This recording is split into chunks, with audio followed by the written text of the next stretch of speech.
Buenas noches a todos. Vamos a continuar con nuestra clase de libro de Samuel. Hemos visto el primer libro de Samuel, vimos la primera parte. Acuérdense que la división entre el primer libro de Samuel y el segundo libro de Samuel es una división artificial. Se entiende, se conoce, se supone que originalmente era un solo libro y se dividió, se partió artificialmente.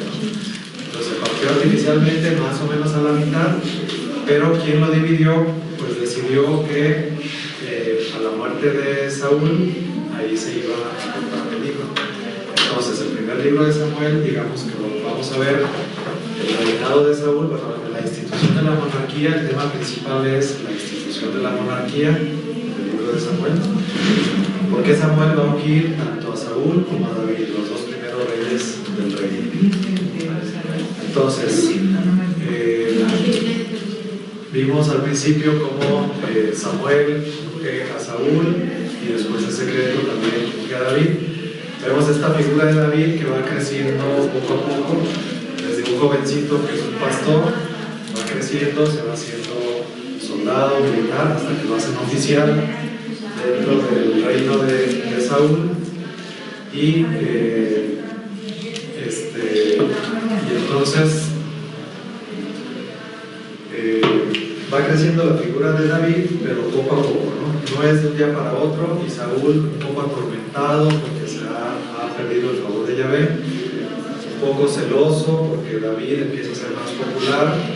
David era muy carismático, era joven, apuesto, con los ojos brillosos y muy carismático, ¿verdad? Vemos cómo era una figura muy atrayente, o sea, atraía a las demás personas, o sea, sí era carismático. Entonces Saúl, atormentado por su esquizofrenia, su dolor de cabeza, su migraña, lo que tuviera, fuera físico o espiritual o ambas cosas, va sintiendo cada vez más esa envidia acerca de David, va viendo cómo David va creciendo en popularidad dentro del pueblo.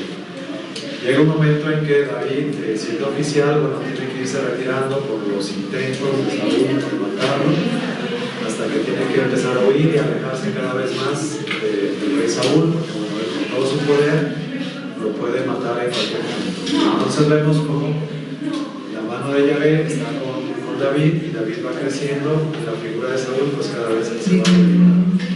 Sin embargo, David pues nunca levanta la mano contra Saúl porque es el ungido. De hecho, cuando él se entera que alguien ha matado a Saúl, pues él lo va a matar, ¿verdad? No solamente no lo mata, sino que él va a matar a quien se haya atrevido a matar al ungido. Porque dijimos que aunque ya no gozaba del favor de Yahvé, seguía siendo el ungido Saúl. Entonces, bueno, en el primer libro de Samuel vamos a ver entonces la figura de Saúl, cómo sube, se mantiene. Hay este tiempo, como esta interfase en donde ya David ya creció, ya es conocido, pero sin embargo todavía no tiene el poder, no ha accedido al poder.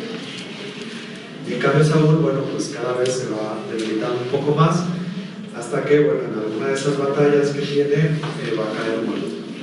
Ahí donde cae muerto ya termina el primer libro de Samuel, y comienza el segundo libro de Samuel, en donde ya nos va a narrar propiamente pues, el reinado de David.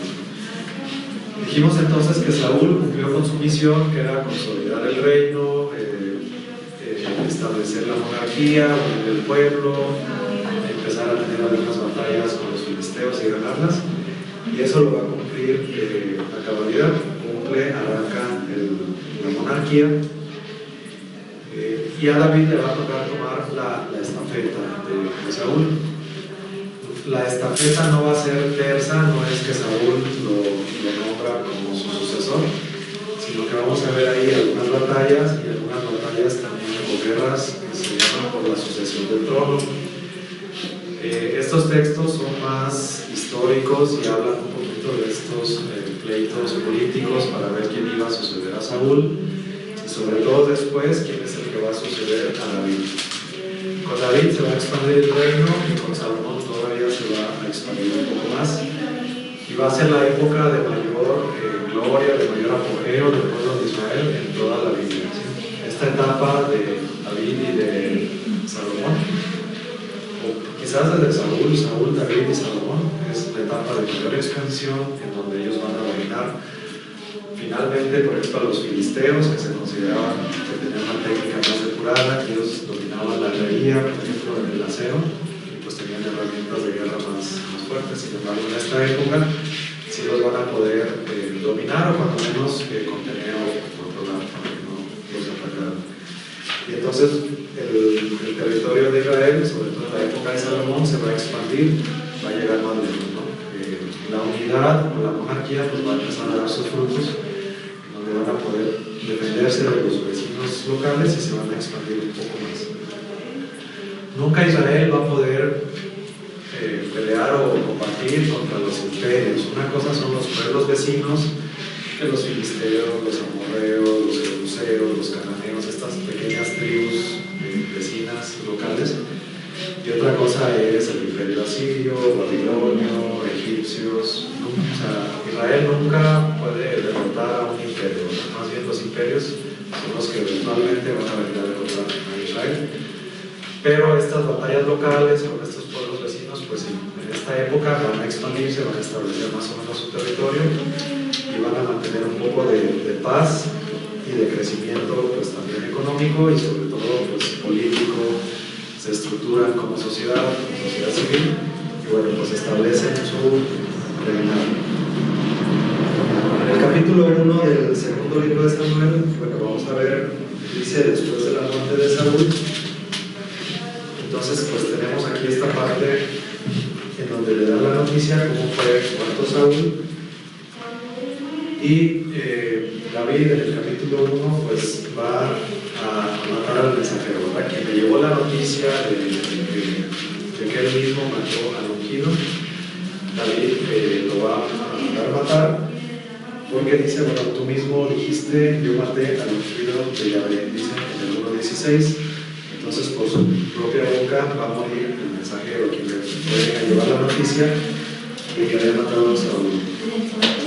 Pasa algo raro, que mucha gente sabía de la enemistad que existía entre Saúl y David. Todos pensaban que eran enemigos. Sin embargo, David pues estaba, bueno, tenía mucho respeto por Saúl, lo consideraba ungido, tenía esa amistad que vimos ahorita con Jonatán, una amistad de hermanos, una amistad, y entonces él nunca va a hacer nada en contra del reinado de Saúl. Siempre va a tratar de defenderlos aún cuando esté en una posición contraria. Sin embargo, mucha gente pensaba que era su enemigo y pensaba que si le llevaba buenas noticias de lo que le estaba sucediendo mal al otro reino, pensaba que eran buenas noticias para él. Sin embargo, él lo tomaba al revés, ¿verdad? Lo tomaba mal. Cuando le llevan la noticia primero de que muere Saúl y Jonatán, pues él se pone muy triste, ¿no? Porque bueno, pues ellos lo habían arropado, le habían dado el poder, lo habían hecho oficial, le habían dado su amistad, le habían abierto las puertas de su palacio, de su casa, y él estaba agradecido con eso. Entonces él sentía todavía ese afecto por los dos, quizás más por Jonatán, ¿verdad? Porque como dice la Biblia, que se habían pegado los dos, habían hecho un pacto y tenían una amistad natural entre ellos dos. Por eso quizás David sufre o le duele más la amistad de Jonatán que de Saúl, y sin embargo nunca actúa en contra de Saúl, porque él sabía que era el ungido, el enviado por Dios, y nunca quiso hacer nada en contra de Saúl. Bueno, después tenemos esa elegía en el capítulo 1. La elegía es un cántico fúnebre que compone David para llorar, para estar triste, para entonar el funeral de Saúl y de Jonatán. Y bueno, pues tenemos esta cita en donde comentamos un poquito que se puede malinterpretar por la amistad tan pura que llevaban David y Jonatán, ¿verdad? Esa amistad tan pura que es difícil de encontrar en la misma Biblia y también en la actualidad, ¿verdad? Esa amistad entre dos hombres que a veces se llega a malinterpretar, pensando que hay otro tipo de intenciones, y sin embargo la Biblia nunca nos da el contexto de que hubiera otro tipo de intenciones, y toda la Biblia en general nunca está a favor de ese otro tipo de intenciones. Entonces no tenemos por qué de dos hombres que se respetaban, que se estimaban, y simplemente, ¿no? Simplemente que a veces la malinterpretamos, o la mayoría de la gente es malinterpretar ese tipo de lástima. Bueno, en el capítulo 2 vamos a ver entonces cómo David primero va a ser ungido. David va a ser ungido, pero en el reino como de Judá. Los hombres de Judá van a ungir a David y se va a establecer primero en Hebrón. Hebrón era como una ciudad muy importante que está cerca de Jerusalén, está muy cerquita de Jerusalén y era una ciudad muy importante. Entonces ahí se establece David con sus dos esposas y ahí es ungido como rey de Judá. Entonces vemos como una reminiscencia de la división del reino, o vemos cómo está dividido, ¿no? Realmente, y con la muerte de Saúl pues, se fractura más los del norte, o las tribus del norte con las tribus del sur. Entonces las tribus del sur, especialmente Judá, ungen a David como su rey y él se establece ahí en Hebrón. Y bueno, pues empieza también esta lucha o esta disputa entre los dos reinados. ¿Por qué? Porque Abner era un militar, un general de Saúl, va a ungir a un hijo de Saúl, lo va a ungir como rey, entonces va a haber un rey en el reino del norte y va a haber un rey en el reino del sur con sus respectivos ejércitos, ¿no? Y sin embargo, por ejemplo, en el capítulo 3.1 dice: se prolongó la guerra entre la casa de Saúl y la casa de David, pero David se iba fortaleciendo, mientras que la casa de Saúl se debilitaba. Entonces, David y todo el reino del sur se van fortaleciendo y el reino del norte, junto con el sucesor de Saúl, junto con su hijo y sus militares que mantenían el reino del norte, cada vez se iban debilitando. Bueno, van a mantener ahí algunas batallas y luego menciona aquí algunos de los hijos de David nacidos en Hebrón. Estas listas de hijos, aunque parecen como que irrelevantes, ¿no? Si tuvo 5 hijos o 10 hijos o 20 hijos siendo rey, 6. Ok, 6 en Hebrón, pero después va a ir a Jerusalén y después va a tener más. Entonces estos hijos van a ser importantes para la cuestión de la sucesión del trono.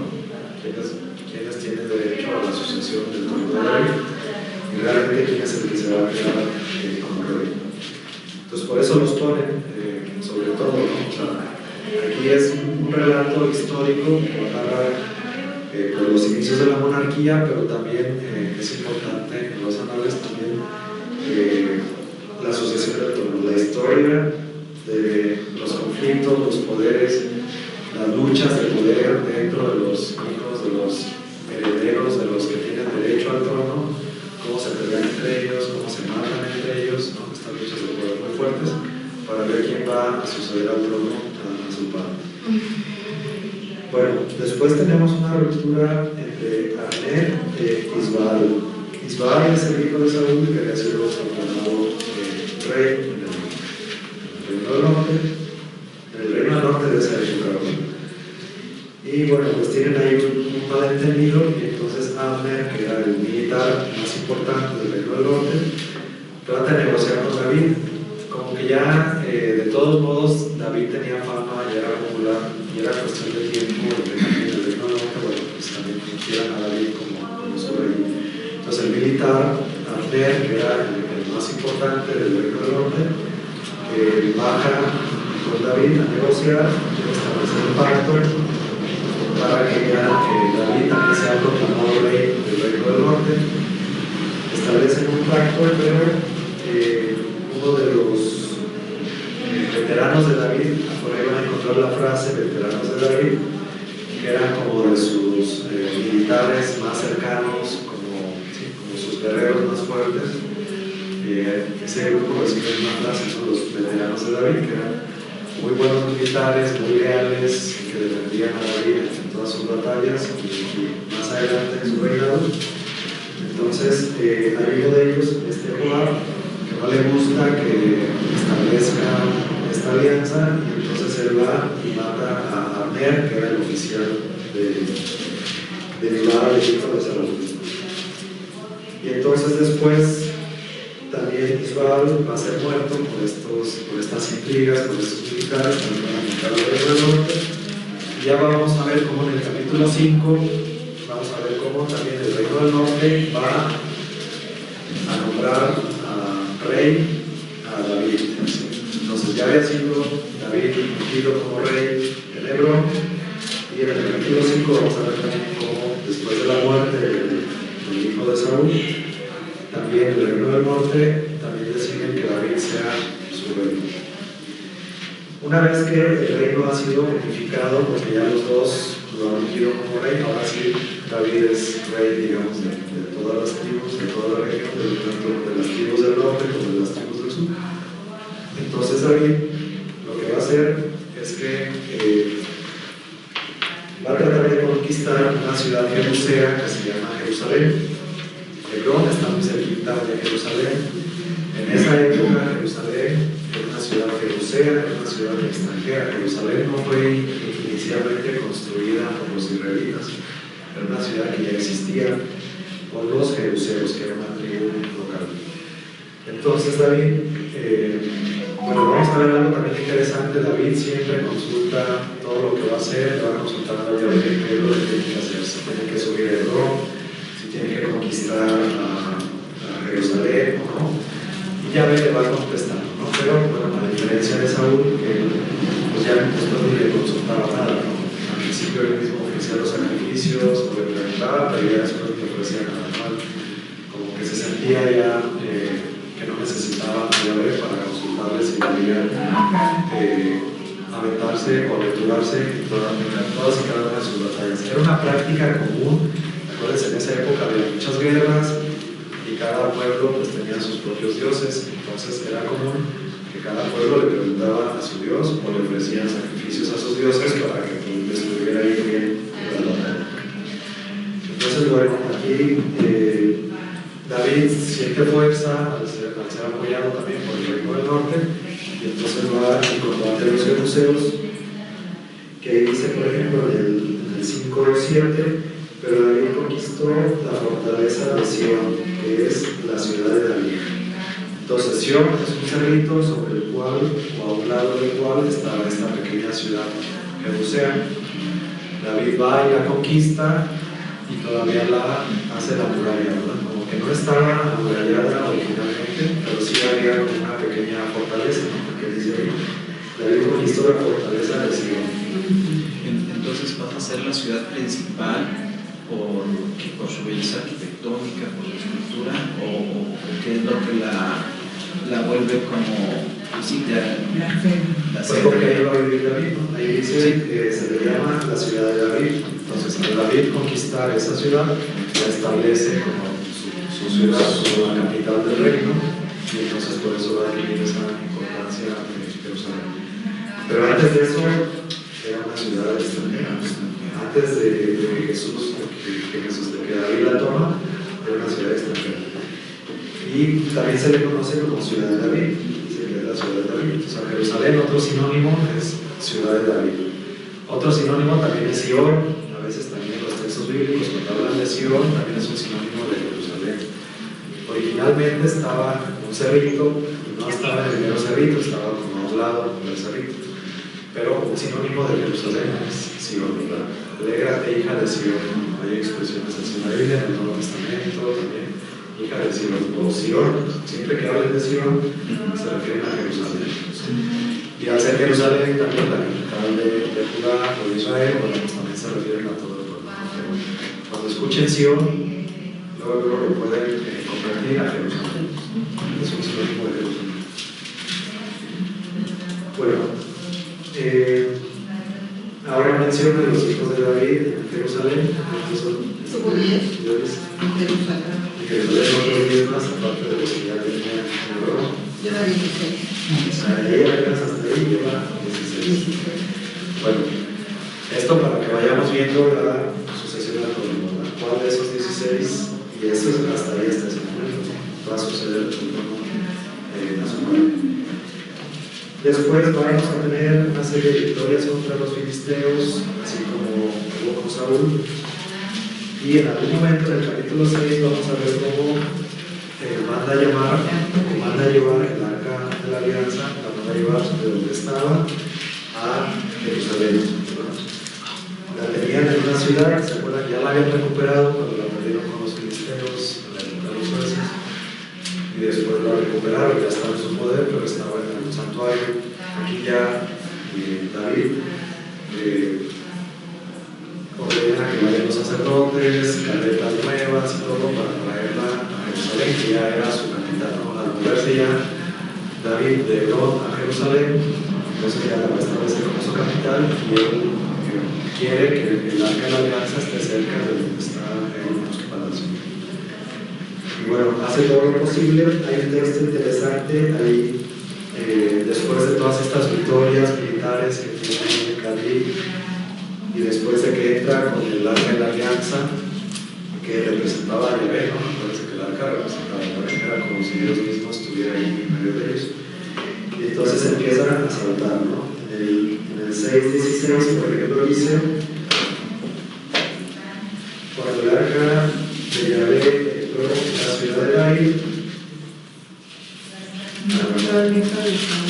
perdón, desde el 13. Desde el 12, fue David e hizo subir el arca de Dios de casa de Obed-Edom a la ciudad de David con gran alborozo. Cada 6 pasos que avanzaban, los portadores del arca de Yahvé sacrificaban un buey y un carnero cebado. En el 6:14 dice: David danzaba girando con todas sus fuerzas delante de Yahvé, seguido de un efod de lino. Efod dijimos que era un vestido de sacerdote, ¿no? David y toda la casa de Israel hacían subir el arca de Yahvé de clamores y resonar de cuernos. Entonces, bueno, danzaba David con todas sus fuerzas delante del arca, ¿no? Estaba regocijando de alegría, de gozo, de tener ahí a su Dios. Y después, cuando el arca de Yahvé entró en la ciudad de David, Mical, hija de Saúl, que era una de las esposas de David, que estaba mirando por la ventana, vio al rey saltando y girando ante Yahvé, y lo despreció en su corazón. Le dio coraje, molestia, no sé, celos, quién sabe qué pasó. Hay una alabanza que dice esto nomás, que David bailaba y su esposa se enojaba. Algo así. ¿Sí, verdad?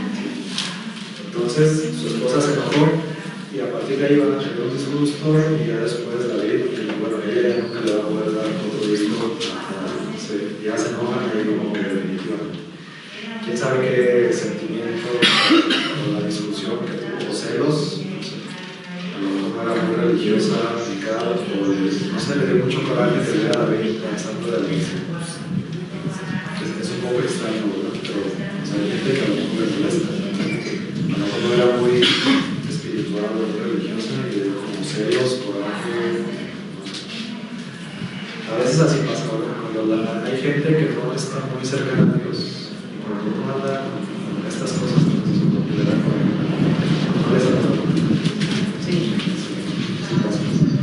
Bueno, tenemos ese pasaje entonces en donde David danzaba, ¿no? Pero nos da una idea de ese David, ¿no? De ese David que tiene todo el poder, que ha unificado el reino, pero que también tiene esa sensibilidad, esa sencillez también de adorar a su Señor y de danzar delante de Dios. No le da pena, no le da vergüenza nada, que digan lo que digan, su señora, o no le importa nada, él está contento danzando con su Señor. Y girando, ¿no? Danzando, girando, alabando al Señor. Bueno, después, en el capítulo, después ya viene la discusión con su esposa Mical, que explica, etc. Y ya dice al final que Mical, hija de Saúl, no tuvo ya hijos hasta el día de su muerte. Bueno, capítulo 7. Posiblemente de los textos antiguos, esta cita es de las más importantes. Es una de las profecías más importantes, quizás se podría comparar con Isaías 7, ¿no? Donde dice: y aquí que la Virgen concebirá y dará a luz a un hijo. Isaías 7, aquí tenemos 1 Samuel 7, fíjense, los dos también son 7. 1 Samuel 7 vamos a encontrar una de las profecías más importantes de esa época. Nosotros cuando escuchamos el Evangelio, vemos por ejemplo ejemplo, el ciego del nacimiento, o el ciego, creo que sí era del nacimiento, que dice Jesús, hijo del ciego Bartolomé, Jesús, hijo de David, el conocimiento. ¿Qué significa hijo de David? ¿Qué significa hijo de David? A ver, ustedes digan, ¿qué significa hijo de David?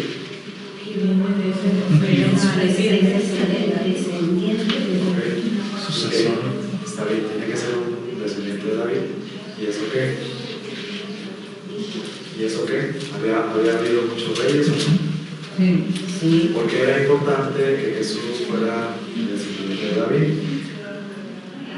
Por la promesa del Mesías, del nuevo rey, que no iba a tener fin. Exacto, eso lo vamos a ver. Entonces, en esta profecía de Natán vamos a ver la explicación, porque es importante, porque hay una profecía que vamos a ver ahorita en el capítulo 5. Bueno, entonces estaba David muy contento en su palacio y se asoma y ve el arca de la alianza. Me imagino que la tendría ahí en algún patio. Acuérdense que el arca de la alianza estaba bajo una tienda, como una lona, como una tienda de lona de tela o algo así, muy económico. Normalmente así había estado en el desierto. En el desierto no, porque estaban moviéndose, no podían entrar como fijo, tenían que entrar en una tienda de temporal, ¿no? Un techo de lona, de tela, algo así muy económico.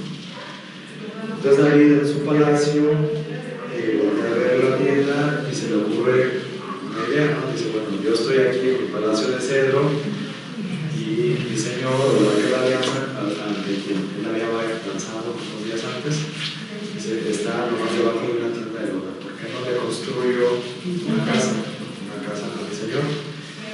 Y entonces le comenta esto al profeta Natán, que era su profeta ahí como de cabecera. Bueno, si ya tenía una corte, ya tenía pues más funcionarios más cerca, ¿no? Y se daba el lujo pues, de tener hasta un profeta ahí en la corte. Natán es un profeta de cabecera y le comenta esta idea que tiene. Oye, pues, ¿cómo ves? Le voy a construir una casa allá lejos. ¿Suena lógico o no? Sí. ¿O no suena lógico? Sí. Dentro de nuestra manera de pensar. Dentro de nuestra manera de pensar. Entonces Natán que le dice, pues haz lo que te dicte tu corazón porque ya está contigo, ¿no?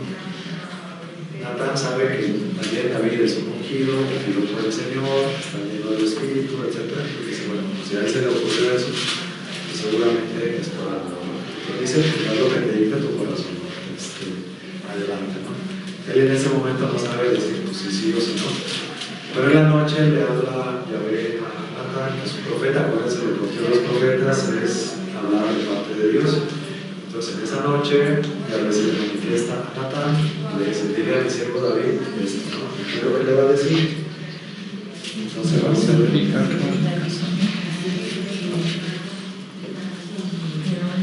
pero aquella misma noche vino la palabra de Dios a Natán diciendo, ve y a mi siervo David, esto dice Yahvé. ¿Me vas a edificar tú una casa para que yo habite?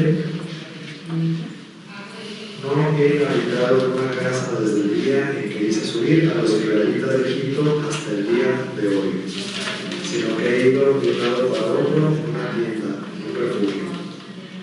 En todo el tiempo que he caminado entre todos los israelitas, ¿he dicho acaso a uno de los jueces de Israel, a los que mandé que apacentaran a mi pueblo Israel?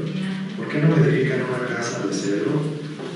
Ahora pues, di esto a mi siervo David. Así habla Yahvé Sebaot. Esta es una fórmula, ¿verdad? Cuando dice así habla Yahvé Sebaot significa Yahvé, o Dios de los ejércitos. Yahvé Sebaot significa Dios de los ejércitos. Pero es una fórmula, es como decir, lo que voy a decir ahora a continuación es lo que me dijo realmente Dios. Es como poner comillas. Es como los oráculo de Yahvé, es como decir, lo que sigue es lo que me dijo, así como literalmente, ¿no? Como textualmente. Entonces, dice, así habla Yahvé Sebaot. Entonces, ¿qué le dice? Le dice David, yo te he tomado del pastizal, de detrás del rebaño, para que seas caudillo de mi pueblo Israel. He estado contigo donde quiera que has ido. He eliminado de delante de ti a todos tus enemigos y voy a hacerte un nombre grande como el nombre de los grandes de la tierra. Fijaré un lugar a mi pueblo Israel y lo plantaré aquí para que no degenere. No será perturbado y los malhechores no seguirán oprimiéndolo como antes. En el tiempo en que instituí jueces en mi pueblo Israel, te daré paz con todos tus enemigos. Yahvé te anuncia que Yahvé te edificará una casa. Bueno, y continúa la profecía, ¿verdad? Pero entonces, hasta aquí, ¿qué es lo que te dice? ¿Tú me vas a construir una casa a mí? No, yo te voy a construir una casa. Una casa no significa solamente como un cuarto, un palacio o algo, ¿verdad? Una casa es tu familia, tu descendencia, esa es la casa. Entonces, tú no me vas a construir una casa a mí, como jugando ahí con los dos, porque él sí que quería construir una casa, ¿no? Un palacio, un templo, para que él habitara ahí. Entonces, no, tú no me vas a construir una casa a mí, yo te voy a construir una casa a ti. Yo te saqué detrás del rebaño, era un pastorcito, ¿se acuerdan? Cuando lo ungió, antes de que lo ungieran, era un pastorcito. Yo te saqué detrás del rebaño, yo he estado contigo, yo te he dado las victorias, yo te he librado de todos tus enemigos, ¿no?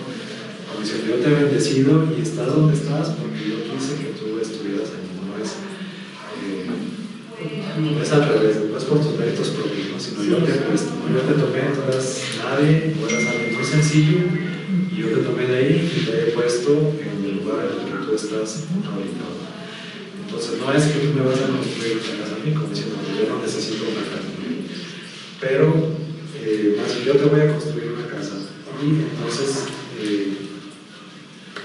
primero habla de que va a haber paz, de que va a haber estabilidad, que ya los enemigos ya no los van a dominar, que va a haber paz dentro de su reino, como algo local y temporal, ¿no? De esa época, ¿no? ¿Qué era lo que más los aquejaba? Pues que los saquearan los pueblos vecinos, que los invadieran.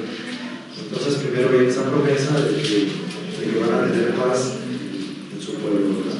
Pero luego viene lo más importante. Dice,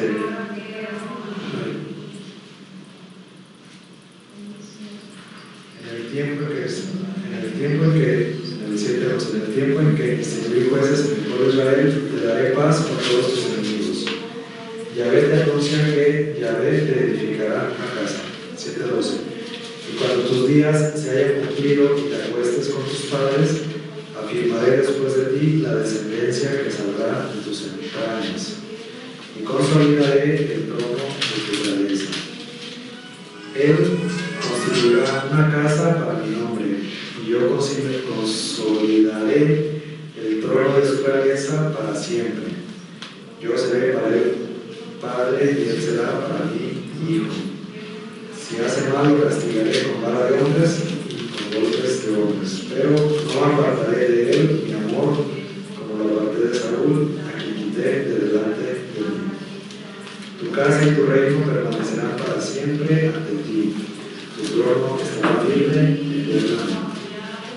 Bien, entonces habla de uno de sus sucesores, bueno, a él que le va a ir bien, que va a mantener la paz, que le va a ir bien en su reino, pero cuando él se muera y vaya a visitar a sus padres, entonces vendrá un descendiente de él, no dice quién es, ¿verdad?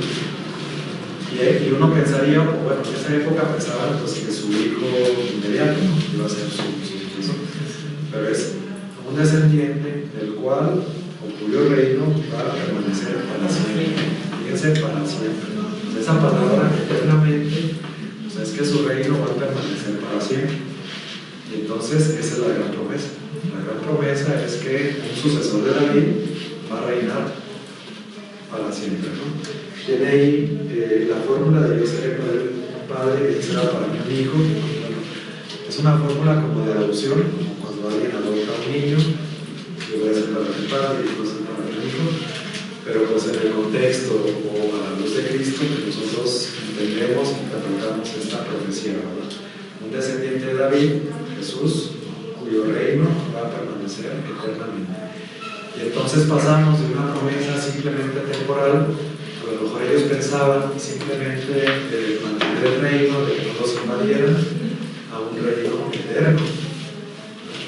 Entonces pasamos como a otro lado, una promesa que no era únicamente mantener el reino de ellos, el reino de David. Por ejemplo, la dinastía de David se va a mantener, incluso en el destierro se va a mantener la dinastía dinastía de David, pero la promesa iba más allá. No era únicamente en esta vida o en este tiempo o el pueblecito de Israel no, o sea, la promesa va más allá, ¿no? Cuando habla de un reino que permanecerá para siempre, está hablando pues ya entonces de la vida eterna.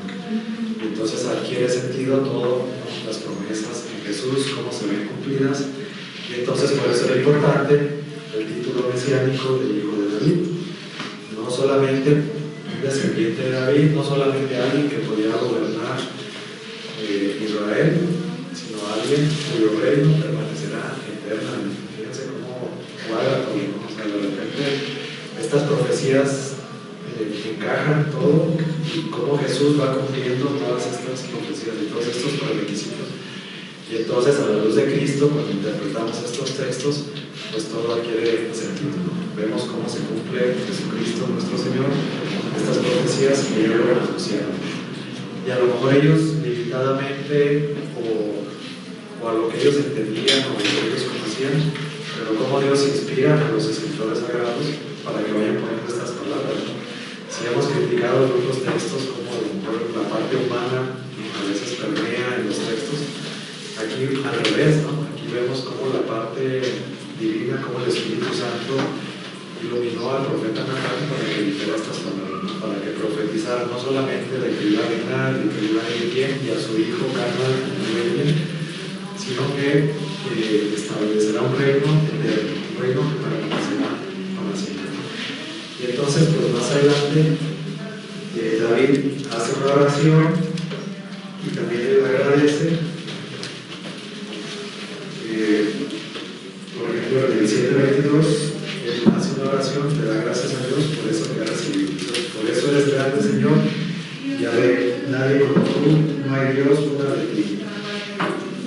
Como oyeron nuestros oídos, ¿qué otro pueblo hay en la tierra como tu pueblo Israel, a quien un Dios haya ido a rescatar para hacerlo su pueblo, darle renombre y hacer en su favor grandes y terribles cosas? Expulsando delante de tu pueblo al que rescataste de Egipto, naciones y dioses extraños. Tú has constituido a tu pueblo Israel para que sea tu pueblo para siempre, y tú, Yahvé, eres su Dios.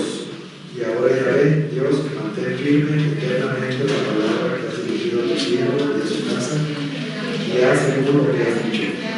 Sea tu nombre por siempre engrandecido, que se diga, Yahvé es el varón, el Dios de Israel, y que la casa de tu siervo David subsista en tu presencia.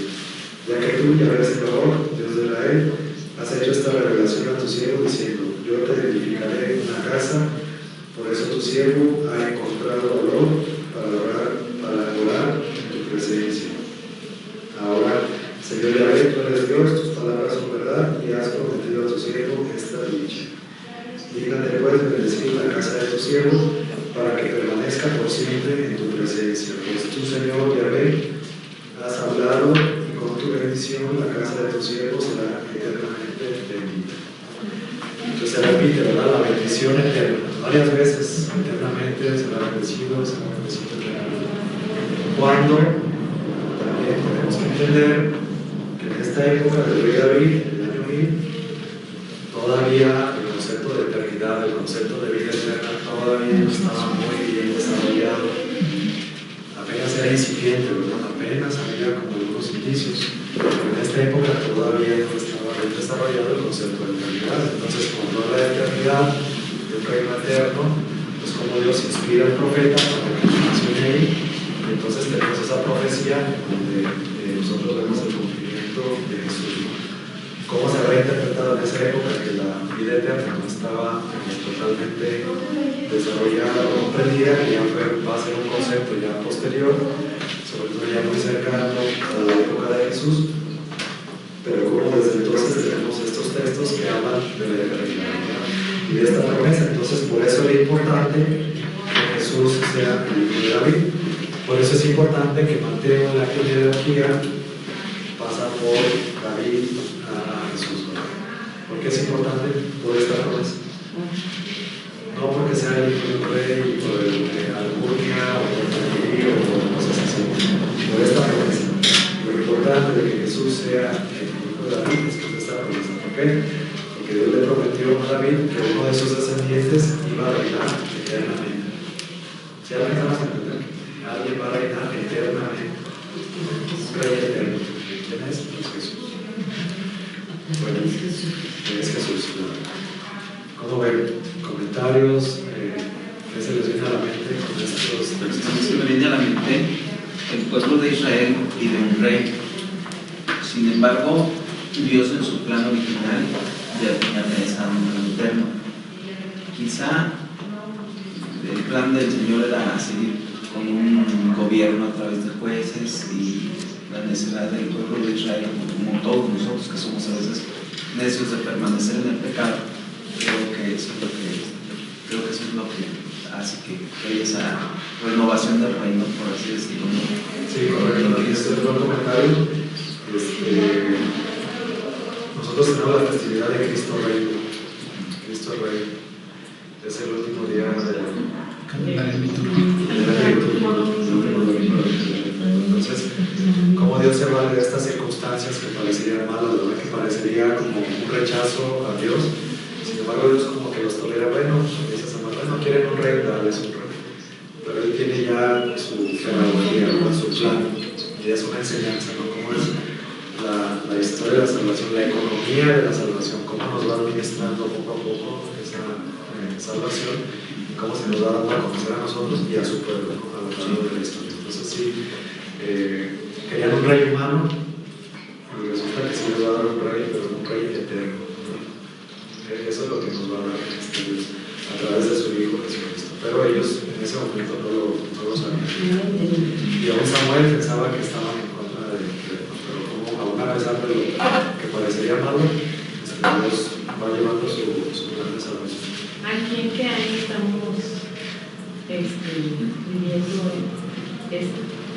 Sí, el rey David más o menos se considera que ya su reinado, porque es en el año 1000, más o menos, antes de Cristo.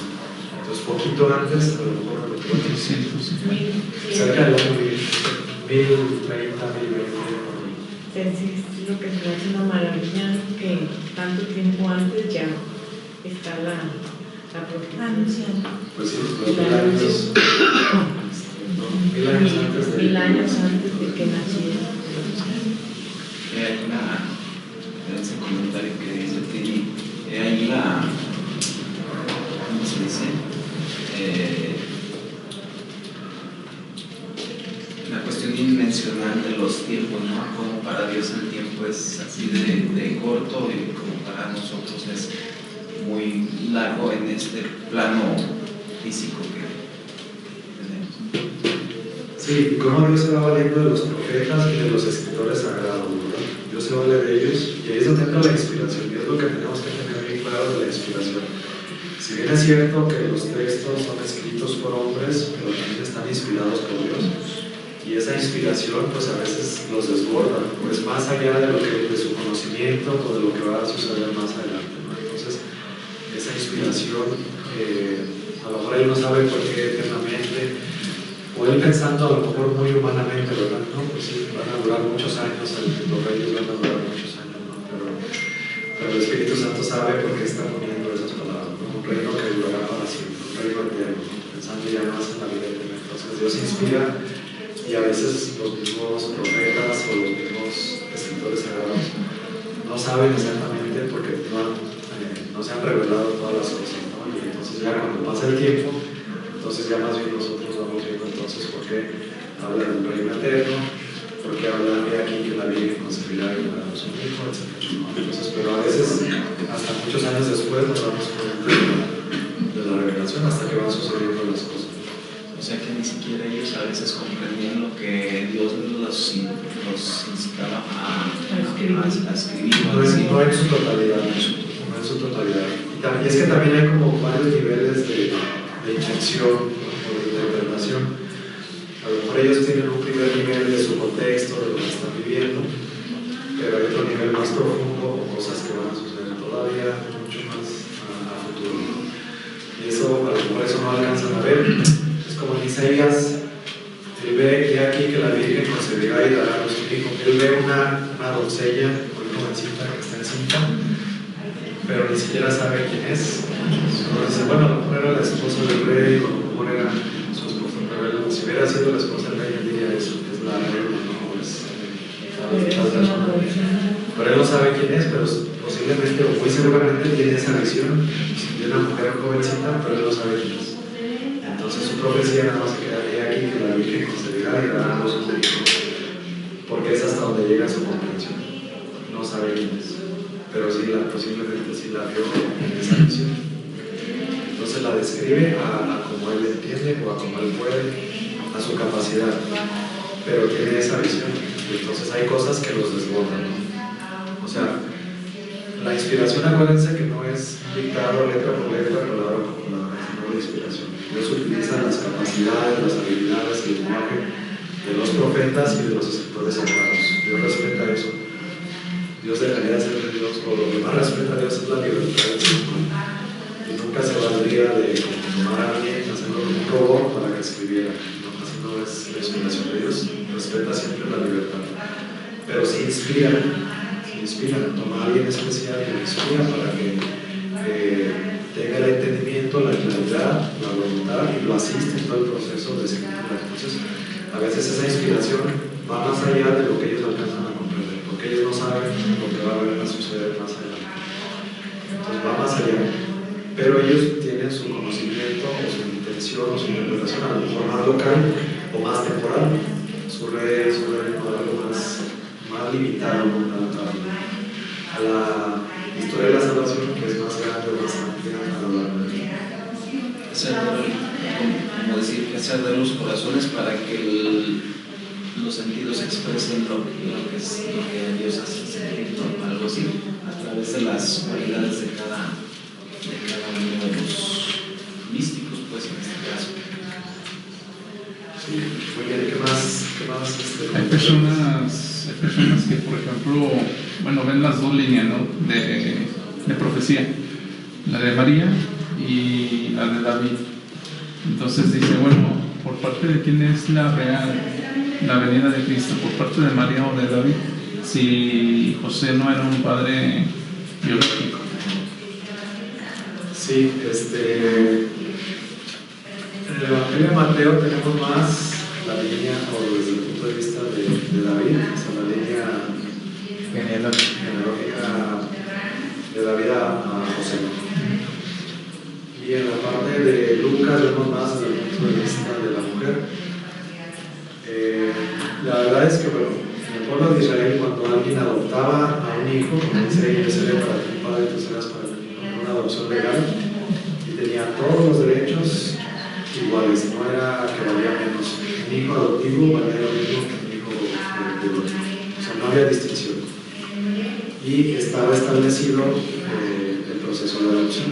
Entonces, todos los derechos que tenía José los tenía el hijo por esta institución que se llama la adopción. Y Mateo es muy claro, o sea, dice, hijo de José, esposo de María, de la cual nació Jesús. No dice que es el padre biológico, pero por adopción sí. La realidad es que también, por el lado de María, es que los árboles genealógicos no saben cómo se cruzan, ¿no? Sobre todo en pueblitos chiquitos, pues que hay tantos parentescos. La verdad es que también del lado de María también venía la descendencia de David. Entonces tenemos la descendencia de David por los dos lados. Mateo resalta más por el lado de los padres o la línea de descendencia por José, y Lucas resalta más por María. Entonces, muy probablemente María también era descendiente de David. No es que era el único, ni es que era uno. Bueno, pues es que en pueblos chiquitos donde tienen muchos hijos y se casan entre parientes y todo, pues es que mucha gente podría ser descendiente de David. No es que solamente imagínense 1000 años después, imagínense un pueblito 1000 años después, y muy probablemente, ahorita Israel, muy probablemente hay muchos descendientes de David, posiblemente todos, ¿no? Ya después de tantos años, posiblemente todos. Entonces, muy probablemente también por María y por José, por los dos lados tenían la descendencia, la línea, pero lo más importante es la promesa y ese título que sea, porque no solamente era un título, sino que era una profecía, y si realmente se cumple, bueno, pues entonces estamos ante Jesús, ¿sí? Nada más que dice de Jesús, cuyo reino es eterno. Es la profecía de un descendiente de David, no solamente que es descendiente de David, ese era como el prerequisito, pero lo más importante es cuyo reino va a ser para siempre, cuyo reino va a ser eterno. Eso es lo más importante. No es tanto si era, ese era como un requisito mínimo, humanamente, pero lo más importante no es eso, sino que su reino permanecerá. Muy bien. Había una expresión, bueno, he escuchado de repente de los judíos, hablan precisamente de David, donde dicen que él en los salmos tenía esa iluminación de poder expresar, para poder expresar más bien en los salmos profecías del Señor, ¿verdad? De la venida de Cristo. Bueno, sí, hay que ver cuando vean salmos o cuando veamos salmos. Muchos se le atribuyen a David, posiblemente sí compuso algunos, pero posiblemente otros no necesariamente por David.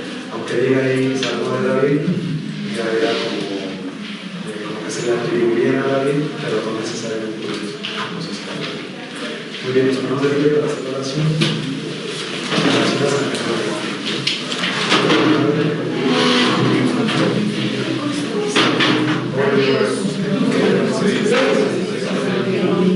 Una estima grande y viva por la Sagrada Escritura, haz que tu pueblo se alimente de tu palabra con abundancia y encuentre en ella la fuente verdadera de vida. Por su intercesión te pedimos, Señor, que nosotros se fortalezcan también en un amor intenso por la Sagrada Escritura, para estudiarla, meditarla, testimoniarla y anunciarla. Te rogamos asistas con tu Espíritu a todos